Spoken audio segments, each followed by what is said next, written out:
अस्सलाम वालेकुम जी नाज़रीन। वो शख्स डिक्टेटर और जालिम और 60 लाख यहूदियों का कातिल जिसे आज भी मगरब में होलोकॉस्ट के नाम से याद किया जाता है और जिसके डर और खौफ की वजह से सदी का सबसे बड़ा साइंसदान अल्बर्ट आइंस्टाइन जर्मनी की सरजमीन को छोड़ने पर मजबूर हुआ। जी नाज़रीन, आज हम बात करेंगे एडोल्फ हिटलर की। तारीख में बेशुमार डिक्टेटर्स गुजरे हैं और उन डिक्टेटर्स में ये भी सफ़े अव्वल के डिक्टेटर्स में इसका शुमार होता है।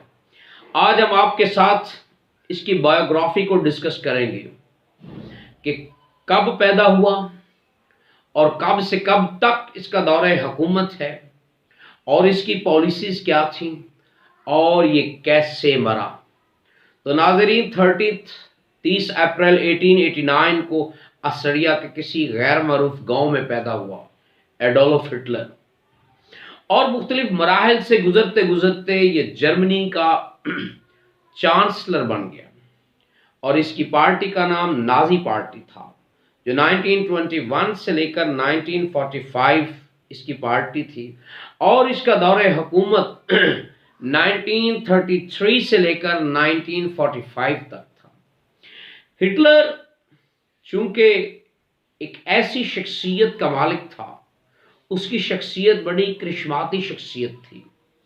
वो तकारीर के ज़रिए, एड्रेसेस के ज़रिए, स्पीचेस के ज़रिए बेशुमार लोगों को अपना गर्विदा बनाने में कामयाब हो गया। उसका ख्याल था कि जर्मन कौम सबसे सुपीरियर है और जर्मनी कौम के अलावा बाकी तमाम लोग इन्फीरियर हैं, और ये सारा कुछ चीज़ें उसने अपनी कौम के अंदर भी डेवलप कर दी थी। और नाज़रीन, इसके साथ साथ वो चूँकि पहली वर्ल्ड वॉर जो हुई थी और अलाइड फोर्सेस ने उसका जिम्मेदार करार दिया था जर्मनी को, और जर्मनी को उसका रिपार्शन और भारी भर रकम अदा करना पड़ी जुर्माने के तौर पर, रिपार्शन के तौर पर। फिर दूसरा जो काम किया अलाइड फोर्सेस ने, यानी बरतानिया, फ्रांस, अमेरिका ने, कि जर्मनी के जो इलाके थे जो जर्मनी ने कब्जा किया था, बेशुमार इलाके जर्मनी से छीन लिए गए, वापस ले लिए गए। इसका जर्मनी को और बिलखसूस हिटलर को बड़ा गुस्सा था।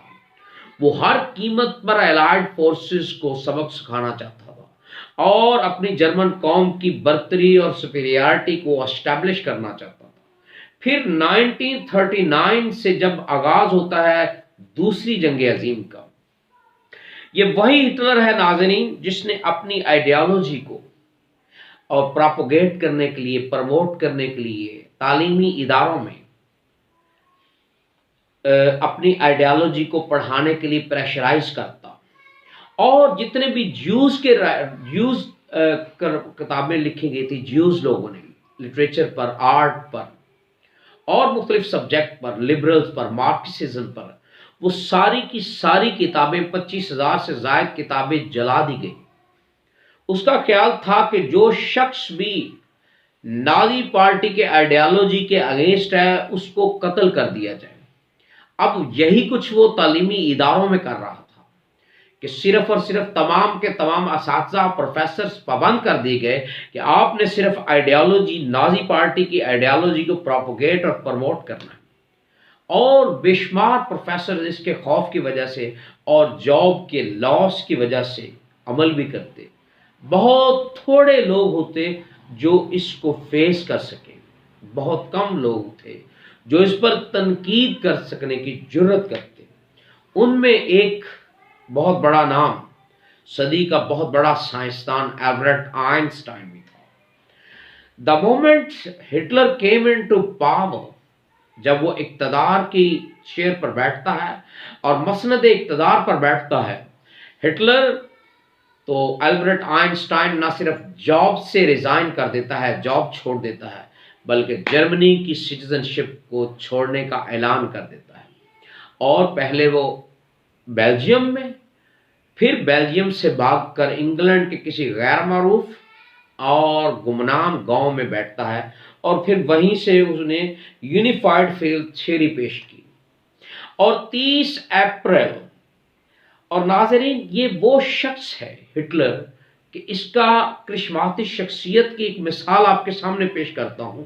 ایک ایسی کرشماتی شخصیت کا مالک تھا کہ اس کے لوگ چاہنے والے محبت میں، عقیدت میں یا خوف کی وجہ سے دوسری جنگ عظیم عروج پر تھی. اسی دوران اس کی برتھ ڈے آتی ہے اور اس کے ماننے والے، چاہنے والے لوگ بڑے انتھیوزیاسٹکلی، ایکسائٹڈلی اس کی برتھ ڈے کو سیلیبریٹ کرتے ہیں.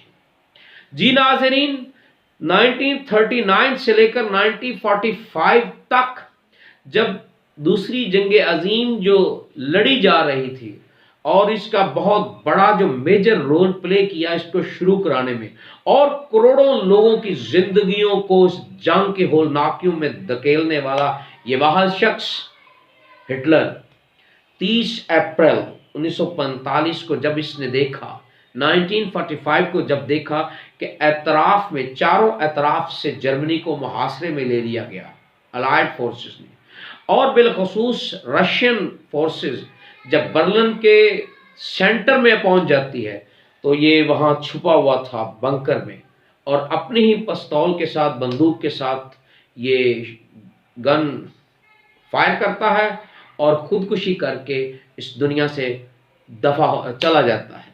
تو ناظرین یہ ہٹلر تھا. اس نے اپنی انتہا پسندانہ پالیسیوں کی وجہ سے، ظالمانہ اور انتہا پسندانہ پالیسیوں کی وجہ سے ساری کی ساری دنیا کا جو مستقبل تھا وہ داؤ پر لگا دیا تھا، اور اس طرح پھر اس ڈکٹیٹر کا خاتمہ ہوا. تو ناظرین آج ہم نے چند منٹس میں نے جو بایوگرافی پیش کی ہے ہٹلر کی، اس کو اگر ویڈیو آپ کو پسند آئے آپ اس کو سبسکرائب کیجئے اور آگے شیئر بھی ضرور کیجئے. اللہ ہم سب کا حامی و ناصر. السلام علیکم.